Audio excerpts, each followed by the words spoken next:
ड्रेसच्या मध्ये, म्हणजे हा पण वॉशेबल आहे, याला काही प्रॉब्लेम नाहीये, पण हा इतका वॉशेबल नाही जितकं की आपलं नॉनवेन आहे. कळलं? हा पण 60 रुपये मीटरच मिळतो, हा पण 60 रुपये मीटरच मिळतो, पण याच्यापेक्षा याला व्हॅल्यू जास्त आहे ना. याचा जो व्हाईट चुना आहे तो निघून जातो, तसं याला तसं काहीच होत नाही. आणि याच्यामध्ये पण प्रकार आहे नॉनवेन मध्ये, जे की आपण पर्सच्या मध्ये अस्तर लावतो ते पातळ येतं, आणि हे जे आहे हे जाड येतं. हे जाडवाला आहे, हे आपल्याला वापरायचं. कॅनव्हास याला चालणार नाही, याला म्हणजे काही जण वापरतात पण याला व्हॅल्यू नाहीये, त्याच्यामुळे कॅनव्हास आपण डायरेक्ट आपल्या याच्यातून स्किप करून टाकायचा. आपल्याला दोनच ऑप्शन ठेवायचे, रेक्झिन आणि नॉनवेन. तर रेक्झिन मध्ये पण प्रकार आहेत. रेक्झिन तुम्हाला सॉफ्ट वापरायचं, जे की असं ह्या पद्धतीने, तर पोलो कंपनीचं आहे हे रेक्झिन, तुम्हाला सॉफ्ट वापरायचं.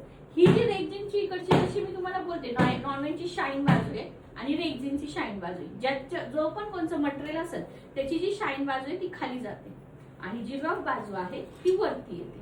कळलं?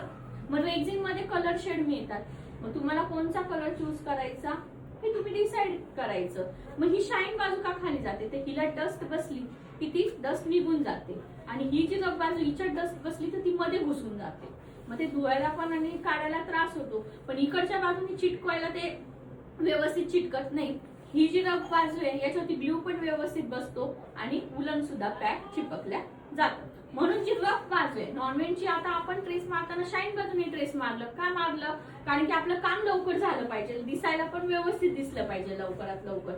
आणि रफ बाजूने